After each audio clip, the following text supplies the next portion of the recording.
말씀 보겠습니다. 오늘 우리가 묵상할 하나님의 말씀은 요한일서 2장 3절부터 11절까지 말씀입니다. 제가 하나님 말씀을 봉독하겠습니다.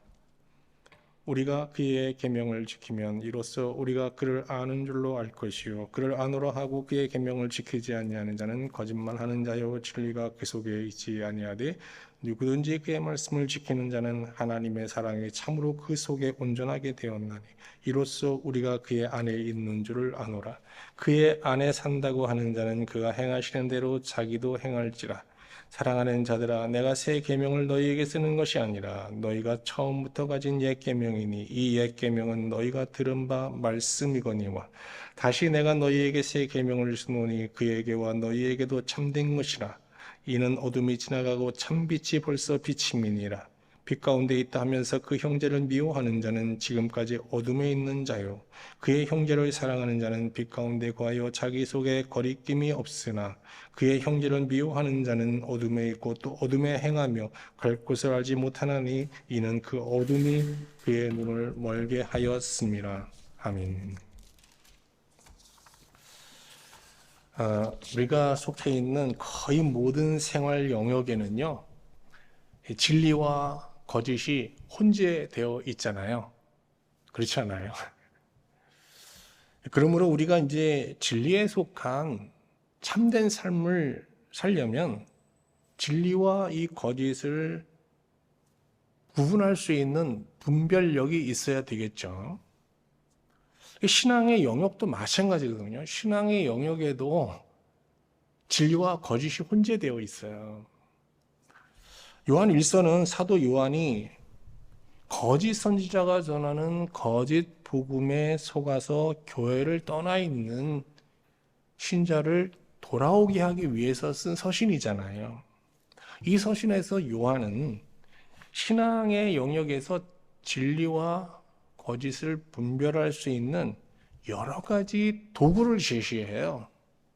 오늘 본문에서 요한이 이 진리와 거짓을 분별할 수 있는 도구로 제시하는 것은 계명이에요, 계명. 이 오늘 본문 말씀이 9절로 구성되어 있는 짧은 내용으로 되어 있잖아요. 근데 이 9절로 구성된 짧은 본문에 계명이라는 단어가 몇 번 나오죠? 6번이나 반복적으로 나오고 있어요. 그러면 이 계명은 무엇을 말하느냐? 구약에 나오는 이 십계명과 또 예수님께서 이 십계명을 새 계명으로 또 우리에게 선포해 주셨는데 이 새 계명 모두를 포함하는 거예요. 이걸 꼭 구분할 필요가 없는 것이 사실 요한은요, 그 구약의 이 십계명과 예수님의 이 새 계명을 하나님 사랑과 이웃을 사랑하는 그 내용으로 구성되어 있는 일맥상통하는 사실 동일한 계명으로 생각하고 있어요. 요한은 본문에서 교회를 떠나 있는 신자들에게 그들이 속해 있는 그 공동체를 말이죠. 이 계명이라는 잣대로 뭐 십계명이든 뭐 세계명이든 어쨌든 이 계명의 잣대로 면밀하게 한번 진단해 볼 것을 제안하고 있습니다. 한번 확인해 볼까요? 본문 3절 4절인데요. 우리가 그의 계명을 지키면 이로써 우리가 그를 아는 줄로 알 것이요 그를 아노라 하고 그의 계명을 지키지 아니하는 자는 거짓말하는 자요 진리가 그 속에 있지 아니하되. 이 계명에 의해서 신앙은 참과 거짓으로 분명하게 이게 구분된다는 거예요. 제가 이제 이 말씀을 보면서 오랫동안 뭐 성경을 그래도 나름 보고 또 여러분에게 설교를 하는 목사로서 설교자로서 계명이 뭘까 하고 이렇게 뭘 찾아보지 않고 그냥 한번 이렇게 좀 묵상을 했어요. 하나의 그림으로 이렇게 보여줬어요. 뭔가 하면 내가 가는 인생길에 하나님께서 사탄의 시험으로부터 세상의 어떤 유혹으로부터 나를 지켜주기 위해서 이렇게 울타리, 펜스를 쳐주셨는데 내 가는 길에 쭉 펜스를 쳐줬는데 그게 바로 계명이라는 거예요. 하나님께서 우리 신자를 이 세상에서 지켜주시기 위해서 세워놓으신 어떻게 해요? 울타리, 펜스예요. 이게 바로 계명이거든요. 그 계명의 내용은 뭐 여러분 잘 아시는 대로 하나님을 사랑하고 그 사랑으로 또 사람을 사랑하려고 노력하며 사는 거예요. 그렇죠? 여러분 그렇게 살고 있잖아요. 그게 계명이에요. 근데 그 계명은 우리를 위한 거예요. 우리를 지키시기 위해서. 신자가 계명의 울타리를 벗어나지 않고 그 울타리 범위 내에서 이렇게 인생을 살아가면 먼저는 하나님 품에서 위로받고 사랑받는 안식을 누리게 되고요. 또 어떻게 해요? 그 하나님 안에서 안식하며 누린 그 사랑으로 사람들을 조금 더 사랑하며 살 수 있게 되는 거죠. 그래서 어떻게 돼요? 모든 사람을 형제로 대하게 되거든요. 형제로 바라보고 대하게 돼서 형제 공동체를 이루는 거예요.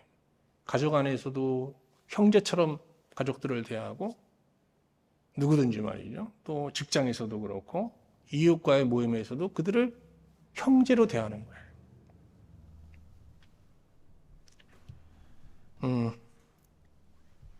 그러나 신자가 계명을 소홀히 하며 계명에서 이게 완전히 벗어나게 되면, 계명의 울타리를 벗어나서 해치하며 살게 되면 어떻게 될까요? 그냥 세상 사람들과 똑같이 평안 없이 그냥 사람들을 어떻게 해요? 이해관계에 입각해서 대하는 그냥 세속적 인생을 사는 거예요. 여러분 그 이해관계라는 게 참 무서워요. 이렇게 저도 뭐 일을 하다 보면 제가 좀 상대방에게 이익을 주는 그런 계약에 뭐 기꺼이 동의하면요, 저를 굉장히 좋은 사람으로 봐줘요.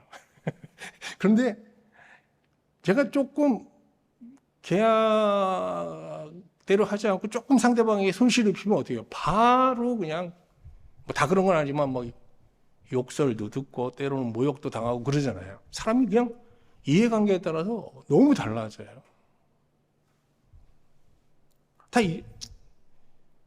뭐 세상 사람들이 다 그런 건 아니지만 많은 사람들이 이렇게 살아가고 있잖아요. 이런 그 인간관계 속에서 산단 말이죠. 이해관계라는 인간관계. 비천한 거예요, 사실.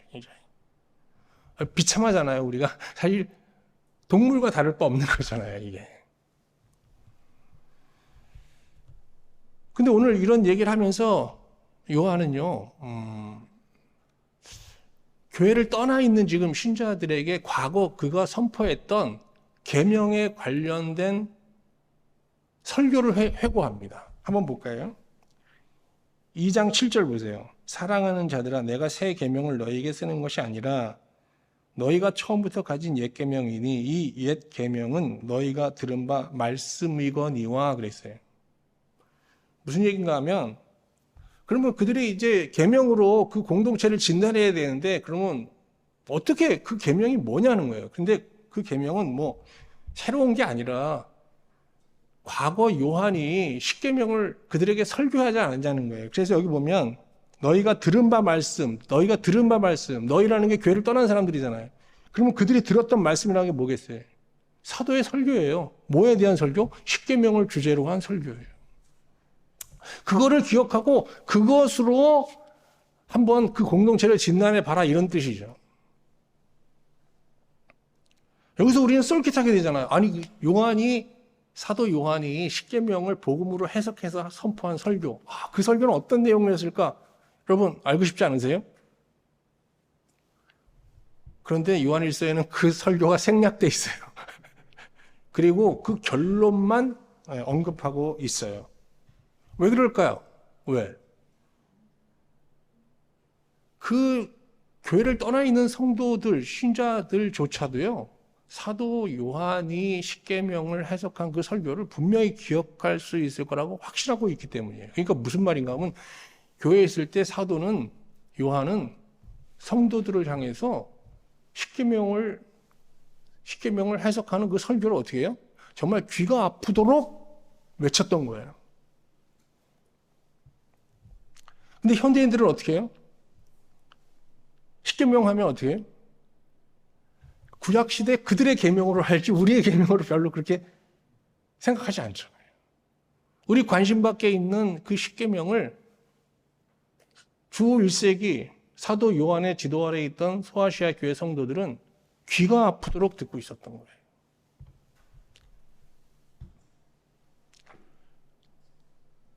그런데 뭐 여기 나와 있지는 않지만 요한은 들었던 거죠. 그들이 속해 있는 그 이단 공동체는 지금 어떤 형국인가 하면요. 그들은 하나님을 안다고 그래요. 하나님의 백성이라고 그래요. 그리고 서로를 형제라고 불러요. 그런데 그 조직은 어떻게 돼 있었냐? 완전히 계급화되어 있었어요. 그리고 어떻게? 거기서 보다 높은 자리에 오르기 위해서 서로 치열하게 싸우고 다투는 분열된 모습으로 유지되고 있었거든요. 반면 지금 사도 요한의 지도 아래 십계명 계명 안에서 살고 있는 초대교회 공동체는요. 진정 서로를 형제로 여기고 서로를 형제로서 존중하는 형제 공동체, 아주 수준 높은 형제 공동체를 이루고 있었던 거예요.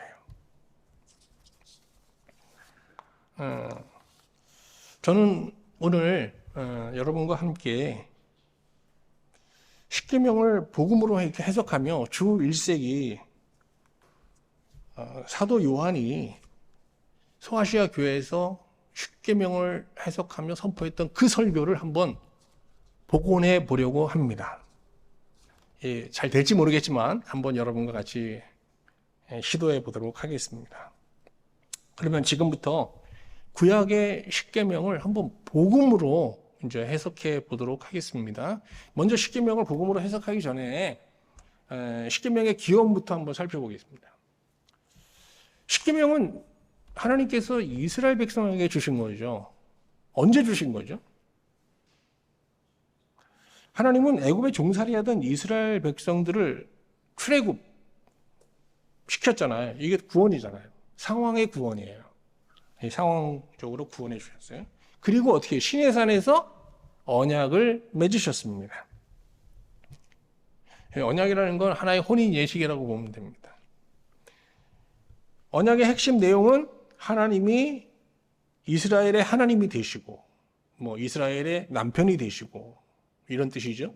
그리고 어떻게 이스라엘은 하나님의 백성이 되는데 하나님의 신부가 되는 거예요. 그리고 이 시내산 언약을, 이 혼인 예약을 유지하고 강화시킬 목적으로 하나님께서 법을 세워요. 울타리를 세워요. 그게 바로 뭐예요? 십계명이에요. 그러니까 이 십계명이라는 울타리 안에서만 이 하나님과 이스라엘의 이 혼인 언약은 유지되는 거예요. 벗어나면 깨지는 거예요. 근데 이 법에 대해서 굉장히 익숙한 거예요, 이스라엘 백성들이. 그전에는 누구 법에 살았어요? 이 시내산에서 하나님의 어떤 법, 계명 아래 살기 전에는 어떤 법 아래 살았습니까?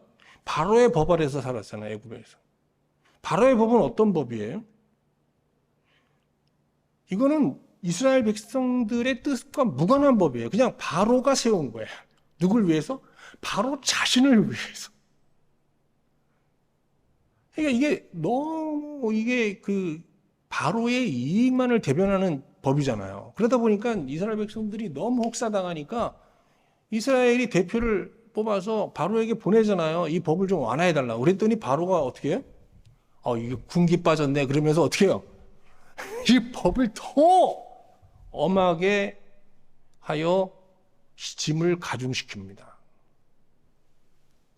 그러니까 그야말로 뭐 링컨의 표현을 빌자면 이 바로의 법은 바로에 의한, 바로를 위한 법인 거죠. 그러면 시내산에서 하나님께서 이스라엘 백성들에게 세우신 법은 어떤 법일까요? 참 민주적이에요. 하나님께서 이 법을 하나님이 세우셨어요, 물론. 근데 이스라엘 백성들에게요, 동의하냐고 물어봤어요. 우리가 이제 뭐 어디 스마트폰으로 뭐 어디 가입하려면 저도 참 지겨워요. 뭐 하면 동의하십니까? 계속 물어보잖아요. 이거 잘 눌러야 돼요. 엉뚱한 거 동의했다가는 피해 나갑니다. 근데 하나님께서 계명을 쭉 정하시고 선포하시고 알려주신 후에 동의하냐고 물어봤어요. 야, 참 우리를 얼마나 존중하세요. 근데 이스라엘 백성들이요, 참 미련하잖아요. 잘 읽어보지도 않아요. 잘 알지도 못하면서 동의 하고 그냥 어떻게 동의? 부분 동의도 아니에요. 전체 동의 그냥 눌러버립니다. 그리고 안 지켜요. 자, 동의했습니다. 그런데 이 법에 보면 바로의 법은 바로를 위한 법이잖아요. 근데 이 법을 보면요, 하나님을 위한 법이 아니에요. 이게 이스라엘 백성들을 위한 법이에요. 이 법에 보면 이스라엘들이 감당해야 될 어떤 책임이 있어요. 이 혼인 언약을 유지하기 위해서 그들이 책임져야 될 몫이 있는데, 하나님이 책임져야 될 몫은 어마어마해요. 상대가 되지 않아요. 왜? 하나님이 이스라엘 백성들이 그 울타리 안에서 이 법을 지키고 그 안에서 하나님과의 언약 관계를 유지하면 어떻게 하나님께서는 천대까지 복을 주셔야 돼요. 천대라는 게 영원 무한이에요. 무한 책임을 지세요. 아, 법 멋지죠? 멋진 게 아니라 이 복된 법이에요. 그러니까 정말 이 십계명이라는 하나님의 법은 물론 하나님에 의한 법이지만 정말 이스라엘 백성들을 위한, 그들을 위한 법인 거예요. 그러면 그 법의 내용은 어떤 내용으로 되어 있느냐? 크게 두 가지잖아요. 여러분 잘 아시는 대로 하나님과 관련된 내용이 있고, 또 하나는 언약 백성 상호 간에 지켜야 될 규범이 있어요.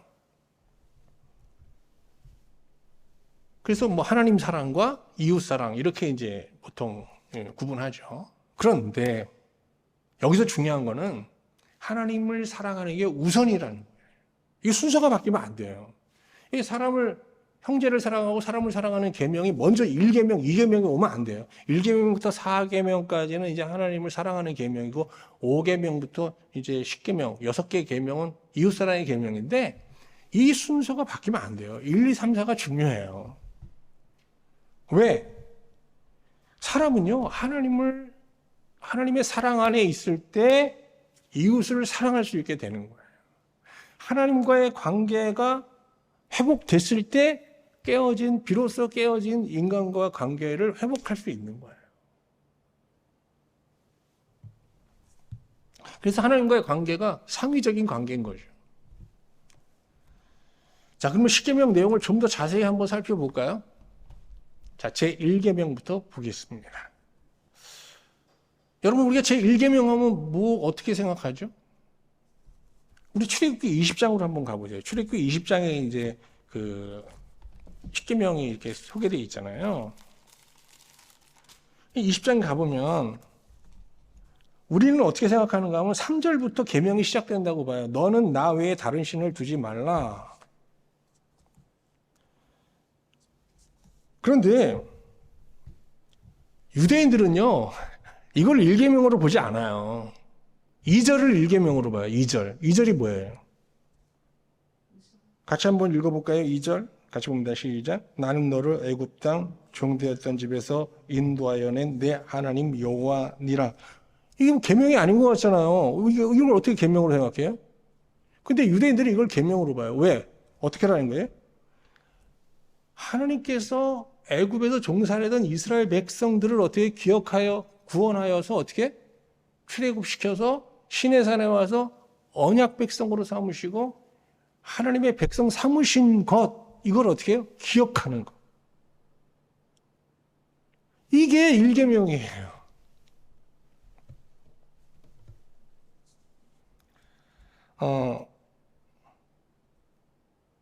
유대교에서는, 그러니까 유대교에서 1계명은요, 하나님의 은혜를 기억하는 거예요. 그리고 두 번째 계명, 우리는 1, 2계명으로 얘기하는 걸 하나의 계명으로 보는 거예요. 나 외에는 다른 신을 내게 두지 말라와 나 외에 어떤 우상도 만들지 말라를 다른 계명으로 보지 않고 하나의 계명으로 보는 거예요. 사실 이게 하나잖아요. 나 외에 다른 신을 두지 말라와 나 외에 어떤 우상도 만들지 말라, 똑같은 말이잖아요, 사실. 근데 우리 기독교는 이 계명을 둘로 나누어서 이제 이 전체를 10계명으로 보는 거예요. 나머지 3계명부터 10계명까지는 유대교와 이제 개신교, 기독교가 다 계명 구분이 똑같습니다. 그러면 사도 요한은 어떤 기준으로 십계명을 이해했을까요? 이렇게 그 기독교가 이 십계명의 3절을 이렇게 그 3절을 제1계명으로 나눈 건 더 후예요. 그러니까 사도 요한은 유대교식의 십계명으로 이해했어요. 십계명을. 그러니까 계명은 어디서부터 시작하냐? 여러분 잘 들으셔야 돼요. 계명은 뭐 하나님 외에 다른 신을 섬기지 않고 이게 아니라 뭐부터 시작해야 되냐? 그동안 내가 하나님 앞에 받았던 은혜를 곱씹으면서 감사하는 거. 여기부터 이게 1계명이에요. 그래서 그럼 감사하면 어떻게 돼요? 여러분 보세요. 은혜에 감사라는 게 묘한 은혜. 이게 은혜가 있어요. 감사하면 어떻게 되죠? 하나님이 이 자리에 현존하세요. 여러분 하나님을 가장 깊이 만났을 때가 인격적으로 만났을 때가 언제예요? 저는 감사할 때가요. 하나님께 깊이 감사하면 어떻게 해요? 하나님이 여기 와 계세요. 내가 하나님 품에 거하는 은혜가 임하게 돼요.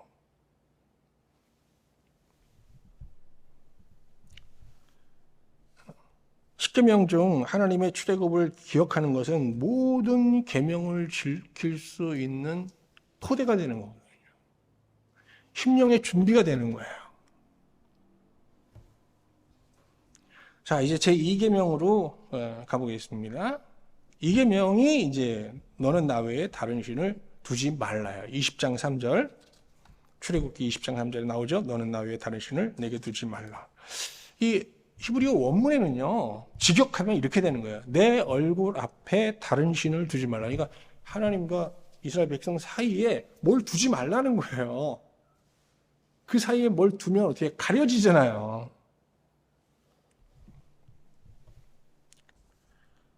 그리고 이제 그 뒤에 또 그러면 설명이 나와요. 어떻게 그러면 하나님 앞에 다른 걸 두지 않을 수 있느냐? 구체적으로 설명이 나오는데요. 형상을 만들지 않는 거예요, 형상. 그럼 보세요. 우리가 하나님의 형상을 만들었어요. 이미지 메이킹이라고 그러죠. 형상을 만들었어요, 만약에. 그럼 어떻게 되죠? 그 형상이 어떻게 해요? 하나님을 가리는 거예요.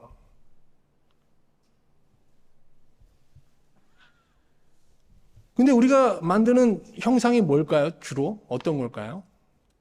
하나님으로부터 받고 싶은 것들이에요. 자, 내가 하나님께 받고 싶은 것들을 앞에 놓고 막 하나님을 섬겨요. 그러면 그것들이 하나님을 가리고 있잖아요. 그리고 그걸 다 받고 나면 어떻게 돼요? 그 다음에 하나님 앞에 가야 되잖아요. 근데 어떻게 되죠? 우리는 할렐루야 그러고 자기 삶의 자리로 돌아가 버려요.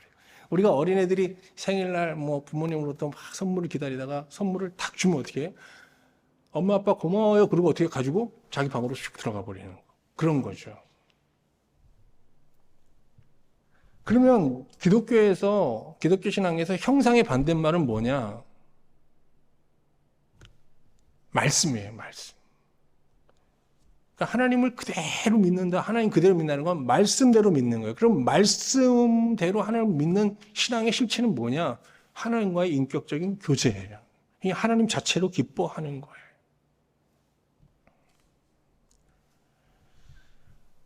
그 신학에서 아주 중요한 명제들이 몇 개 있는데 하나 중요한 명제는요. 인간은 존재가 아니라 개체다 이런 말이 있어요. 그 의미는 뭔가 하면 인간은 스스로 존립할 수 있는 독립적 존재가 아니라 반드시 무엇인가에 기대거나 무엇에 속함으로써 존재할 수 있는 의존적 존재라는 거예요. 의존적 존재. 자, 우리가 하나님께 속해 있지 않으면 어떻게 해요? 하나님이 아닌 다른 무슨 곳에 속해 있는 거예요. 어느 곳에도 속해 있지 않고 나는 그냥 나로 산다. 있을 수 있다, 없다? 없다는 거예요. 반드시 사람은 무엇인가에 속해 있어요. 의존되어 있거나 연합되어 있어요. 우리가 하나님 말씀에 연합되게 되는 거, 하나님 말씀 앞에 완전히 속해 있는 거, 그래서 하나님과 인격적인 교제를 나누는 걸 뭐라고 하냐면 어떤 방해도 없이 절대신앙이라고 그래요. 뭐 순수한 신앙인데 이게 절대신앙이라고 하는 겁니다. 절대신앙. 그럼 절대신앙을 가진 사람은 어떻게 하나님을 섬기느냐? 그 말씀 안에서 즐거워하면서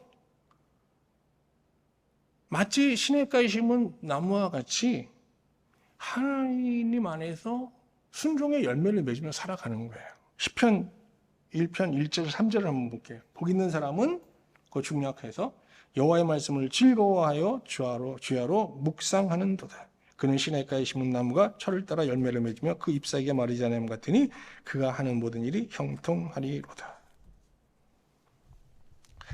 이렇게 하나님은 모든 우상과 형상을 다 제거하고 그냥 말씀 안에 있는 현존하시는 하나님을 만나서 그 안에서 절대신앙으로 하나님을 섬기는 자들에게 천대의 은혜를 약속하셨어요. 출애굽기 20장 6절 말씀 볼게요. 나를 사랑하고 계명을 지키는 자에게는 천대까지 은혜를 베푸느니라. 천대의 의미는 많이 설명드렸죠. 요한계시록 때도요. 천이라는 숫자는 영원, 무한 이런 의미를 갖고 있는 거거든요. 그러니까 천대의 은혜를 누리는 자라는 것은 영혼을 현재로 사는 영생을 누리는 신자를 말하는 것이죠. 자, 이제 제3계명으로 가볼게요. 제3계명은 하나님의 이름을 망령되이 일컫지 말라요. 자, 출애굽기 20장 7절 말씀 우리 같이 한번 보겠습니다. 너는 내 하나님 여호와의 이름을 망령되이 부르지 말라. 여호와는 그의 이름을 망령되게 부르는 자를 죄 없다 하지 아니하리라. 이 계명은 재판과 관련된 이제 계명입니다. 고대 사회에서 이제 범죄 사건이 발생했을 때는요, 그 증거 확보가 좀 어려웠잖아요. 그래서 증인의 맹세에 의해서 판결이 좌우되는 경우가 많았어요. 이제 그 증인이 맹세할 때 가장 효력을 발휘하는 맹세는요, 신의 이름으로 하는 맹세였어요. 요새는 신의 이름으로 우리가 맹세한다 그러면 그 누가 믿겠습니까마는 고대 사회는 다 신 중심에, 그러니까 모든 사람이 신앙을 갖고 있었잖아요. 종교를 갖고 있었잖아요. 그러니까 이게 신으로 맹세하면은 신의 이름으로 맹세하는 것은 상당한 이제 공신력이 있었던 거죠. 그런데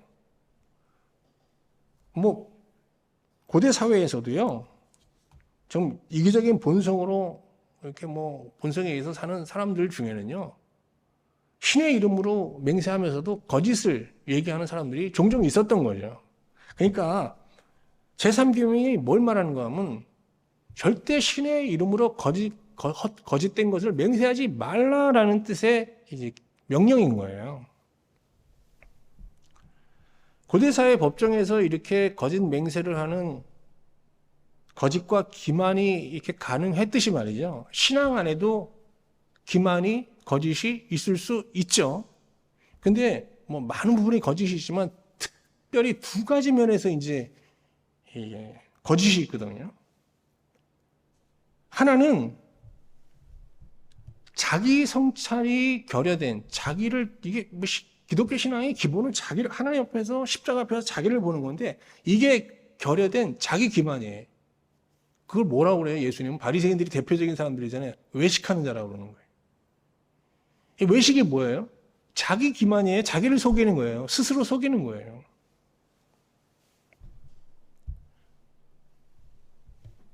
그 다음에 두 번째는 말씀을 왜곡시키는 거예요. 말씀 기만.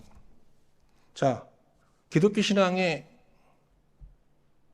두 가지 거짓, 기만, 뭐라고요? 하나는 자기 기만. 꼭 기우셔야 돼요. 또 하나는 뭐예요? 말씀 기만. 이 자기 기만에 대해서 조금 더 설명해 볼게요. 예수님께서는 십자가에 죽으심으로써 죄사함의 사역을, 구속을 완성하셨잖아요.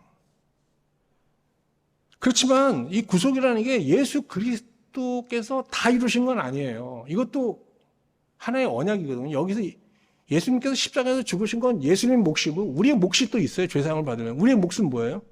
그 십자가 앞에서 나를 돌아보면서 어떻게 해요? 내 죄를 자복하는 거예요. 그래서 죄사함은 자신이 지은 죄를 토설하고 또 자신이 죄를 지을 수밖에 없는 죄인임을 고백하면서 하나님의 긍휼과 은혜를 구해야 되는 거거든요. 이게 이제 회개인데, 존재의 회개인데, 이 존재의 회개까지 가지 않으면 이 죄사함의 구원을 얻을 수가 없어요. 그런데 자기 성찰이 이렇게 결여된 그런 이제 기독교 단체나 집단에서 보면은 어떻게 해요? 그냥 경건 생활에 힘쓰고 그냥 교회 생활 성실하게 하고 그러면서 어느 정도의 도덕적 삶을 그냥 살아가면 크게 흠없는 도덕적 삶을 살면 어떻게 해요? 저 사람 당대 의인이라 그러고 죄사함 받은 의인으로 인정하잖아요. 하나님께서 그런 사람을 정말 우리가 죄사함을 받은 의인으로 인정하실까? 저는 좀 의문이 있어요. 하나님이 보실 때 죄사함을 받은 신자는 날마다 자신의 힘으로 자기의 죄를 물리치고 복종할 수 없는 자라는 것을 고백하면서 지킬 수 없는 계명을 성령의 도우심으로 정말 지키면서 이제는 과거의 죄로부터 벗어난 삶을 살게 해달라고 기도하고 열망하는 이런 신자를 하나님께서 의롭게 보시고 바로 그런 사람들이 진정한 죄사함에 이른 자라고 저는 생각을 해요. 그러니까 죄사함의 복음이라는 것은 올바른 거짓 없는 자기 성찰이 전제돼야 되는 거거든요. 자기를 기만하고 자기를 속이면서 죄사함의 은혜를 받았다? 이건 거짓인 거예요. 그런데 그래서 이런 기만에 빠지지 않도록 하나님께서 선지자를 세웠잖아요. 그럼 선지자의 역할이 뭐예요? 저도 선지자잖아요. 그럼 여러분이 만약에 그렇지 않지만 여러분이 자기 기만에 빠져 있어. 그러면 저는 어떻게 해요? 이 말씀을 통해서 어떻게 해요? 말씀이 빛이잖아요. 이걸 비춰서 어떻게 해요? 그거 자기 기만에 빠져 있어요. 이게 당신은 그런 자가 당신이 생각하는 그런 사람이 아니라 말씀의 빛을 보세요. 당신이 이런 사람이에요 하고 폭로해야 되는 거예요. 우리의 실상을. 그런데 선지자가 꼭 이런 선지자만 있는 게 아니라 어떤 선지자는요. 아니 말씀을 또 왜곡해요. 그 말씀을 왜곡해서 어떻게 해요? 지금 자기 기만 속에 있는 사람들한테 오히려 그들을 지지해줘요. 그 신앙생활 별거 아니에요. 그 말씀이 그렇게 우리에게 무리한 걸 요구하는 게 아니에요. 그 정도면 됐지. 여러분 참 지금 훌륭하게 신앙생활을 하고 있는 겁니다. 하나님께서 그렇게 엄히하신 분이 아니라 자비로우신 분입니다. 하면서 그들을 지지하고 오히려 위로해요. 어떻게 해서? 말씀을 어떻게 해서? 약간 왜곡시켜서. 이런 사람들이 뭐예요? 거짓 선지자예요. 그런데 모든 시대 신자들이 주로 누구를 지지했겠어요? 진리를 전하는 참 선지자를 쫓았겠어요? 거짓 선지자를 쫓았겠어요? 여러분 아쉽게도 구약시대나 신약시대에 다 많은 대중들은요 거짓 선지자를 지지하고 따랐거든요. 왜? 당장 피곤하고 지친 삶을 사는데 그들이 메시지가 위로가 되었기 때문인 거죠.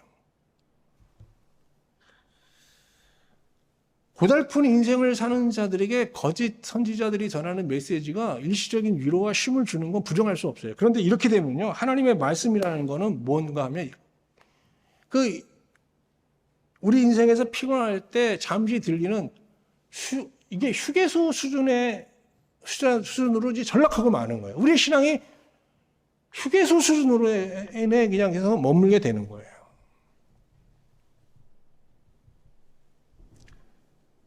하나님의 이름을 망령 때 일컫지 말라는 제3계명은요. 신앙 안에 상존하고 있는 모든 기만을 버리고 거짓 없이 하나님을 섬겨라 라는 명령인 것이죠. 자, 이제 하나님과 관련된 규범 네 번째, 마지막이에요.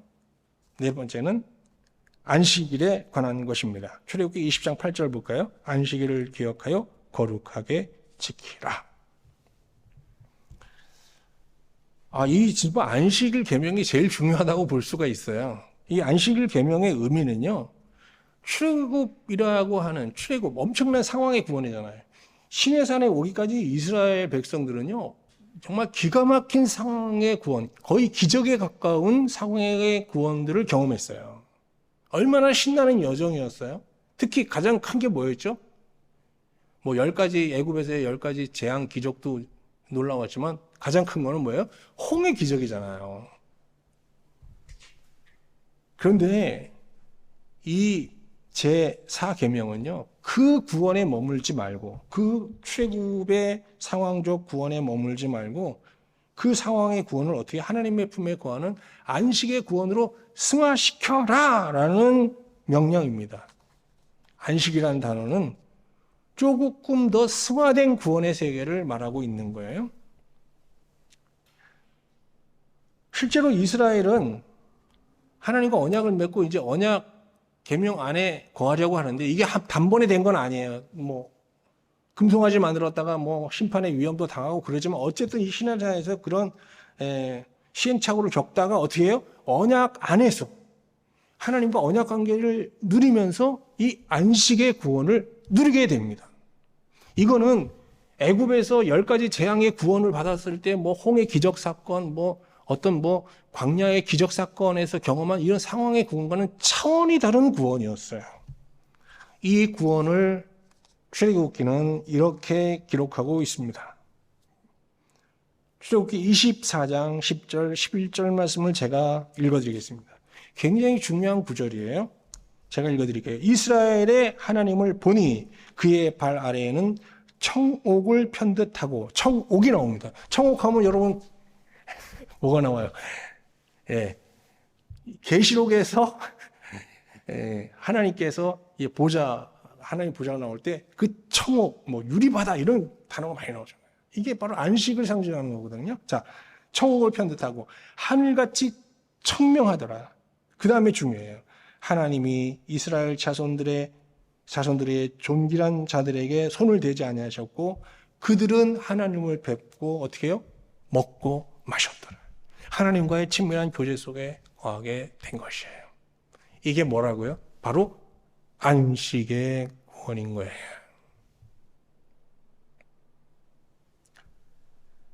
그러니까 출애굽 구원이 상황의 구원이라면 시내산 언약은 어떤 구원이에요?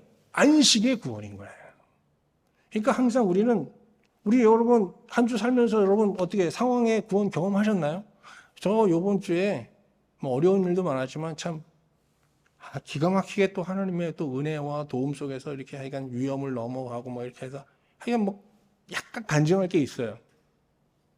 그런데 그 하나님의 은혜라고 얘기하는 거 굉장히 중요해요. 근데 그 상황의 구원을 어떻게 된다고요? 그 다음에 그걸 승화시켜서 어떻게 하나님 품에 안겨야 된다니까요.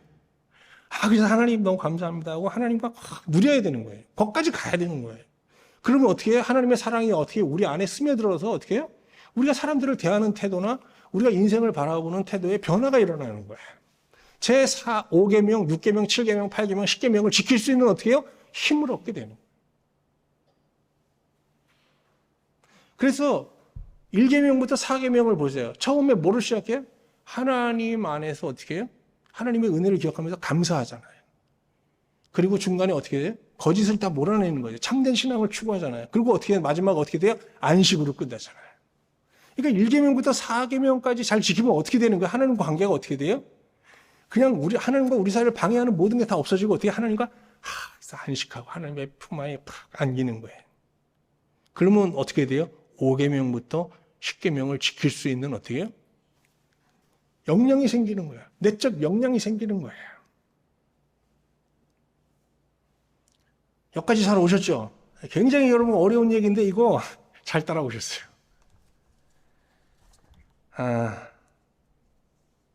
자, 그 다음에 5계명부터 10계명 내용을 보면요. 여러분 이건 잘 알잖아요. 근데 5계명, 이웃과의 관계에서 지켜야 될 규범들이거든요. 근데 이웃과의 관계에서 제일 먼저 나오는 게 뭐죠? 부모와의 관계예요. 그죠? 내 부모를 공경하라. 근데 이 부모 공경이라는 거는요. 자녀가 부모를 공경하면 누가 이익입니까? 부모가 이익이잖아요. 자녀는 어떻게 해요? 손해를 보잖아요. 근데 참 재밌어요. 이 계명에서 뭐라고 그래요? 근데 하나님께서 부모를 공경하면 누가 복을 받는데요? 자식들이 복을 받는데요. 그러니까 여기서 아주 중요한 게 있어요. 부모 공경만 그런 게 아니거든요.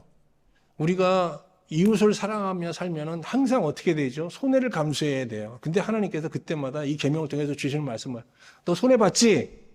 손해지. 근데 그거 내가 이익으로 바꿔줄게. 이렇게 얘기하신다고 볼 수 있어요. 그렇다고 막 계산을 하면서 여러분 손해보시면 안 됩니다. 그거는 장사예요. 저는 뭐 우리가 이웃을 사랑하는 과정에서 손해를 보는 걸 하나님께서 꼭 보상해 주신다고 생각하지는 않지만, 물질적으로 보상해 주는 않지만, 뭐 여러 가지 영적으로 뭐 우리의 삶의 전체적인 질을 보면 분명히 보상받는 건 믿어요.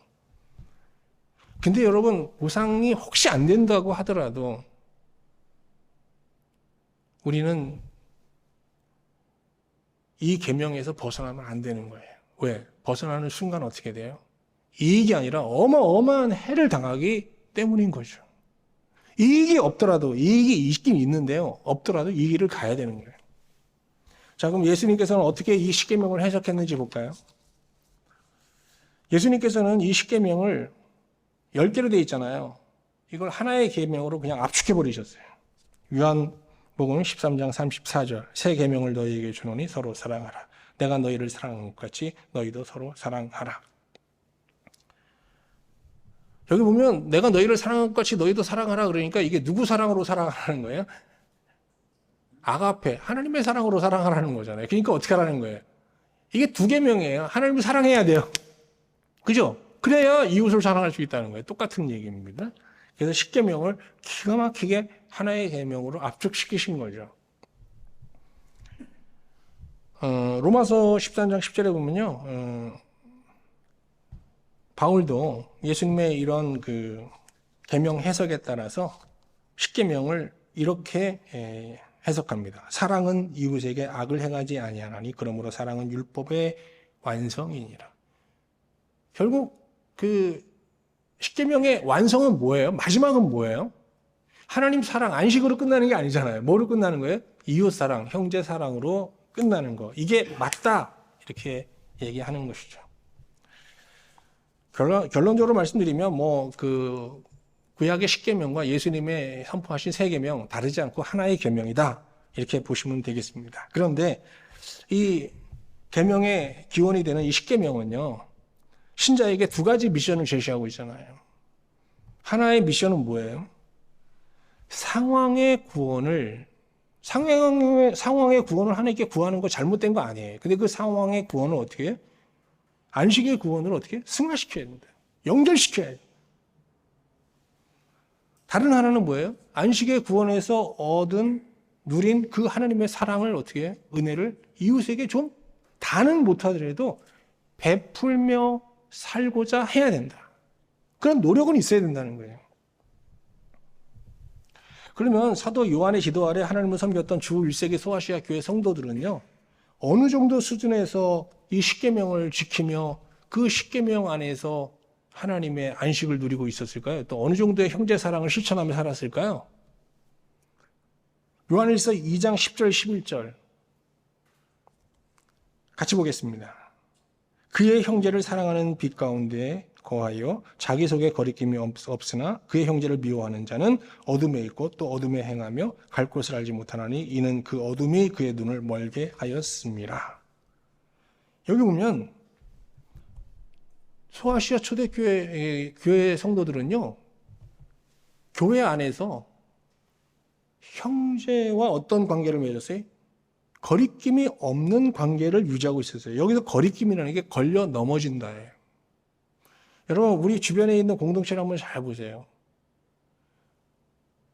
다 서로 걸어 넘어뜨리는 이런 사고가, 인간관계의 사고가 계속 일어나고 있잖아요.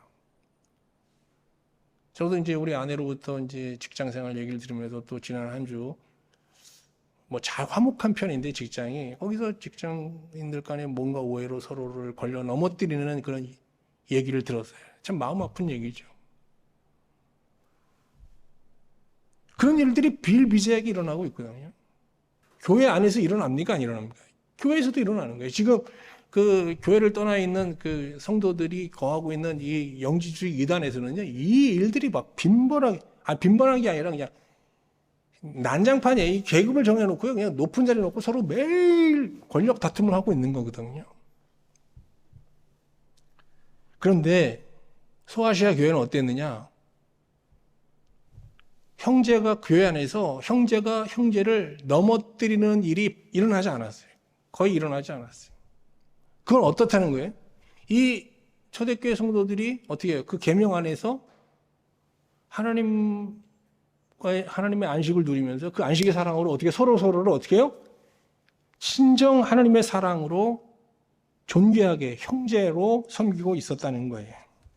그래서 굉장히 수준 높은 형제 공동체를 형성하고 있었던 것이죠. 제가 근데 이게 참 형제를 그러니까 우리 성도들을 서로 성도를 또 우리 나가서 우리 이웃을 형제로 대한다. 형제로 대한다는 건 뭘까? 이렇게 생각했는데 제가 최근에 접한 이 사자성어가 생각이 났어요. 이 사자성어는 뭐 원래 있는 사자성어가 아니라 이제 만들어낸 거예요. 현대인들이 이 정도의 관계를 맺으면서 사는 게 참 바람직하지 않겠냐 해서 누군가 만든 거예요. 자, 그게 바로 오늘 설교 제목입니다. 자미희사입니다. 이 사라는 거는 형제에게 기쁨을 주려는 마음이에요. 자가, 그 다음에 비는 형제의 괴로움을 좀 덜어주려는 마음이에요. 그 다음에 희는 형제가 괴로움에서 떠나 즐거움을 얻으면 기뻐해 주는 거예요. 그리고 마지막 사는 형제를 차별 없이 평등하게 대하는 거예요. 제가 보면 이 정도 수준에서 우리가 성도들을 대하고 이웃들을 대하기만 해도요, 그래도 어느 정도 수준의 형제 사랑은 실천하는 것 같아요. 너무 높으면 힘들잖아요. 이런 정도의 수준을 우리가 최소한 지키면서 살아야 되지 않겠는가. 자, 지금까지 한번 이게 복음으로 하나님께서 시내산에서 이스라엘 백성에게 주셨던 십계명을 한번 쭉 같이 해석해 보았습니다. 여러분 개인적으로 이 십계명을 또 묵상하고 또 가능하시다면 이게 설교가 이제 유튜브에 올라오니까요. 이 설교를 또 반복해서 들으시면서 하나님께서 우리 인생에 세워두신 이 십계명이라는 계명이라는 펜스가 정말 혹시 무너져 있지 않은가? 정말 나는 그 펜스 안에 계명 안에 지금 거하고 있는가? 여러분 한번 냉철하게 한번 진단해 봤으면 좋겠어요.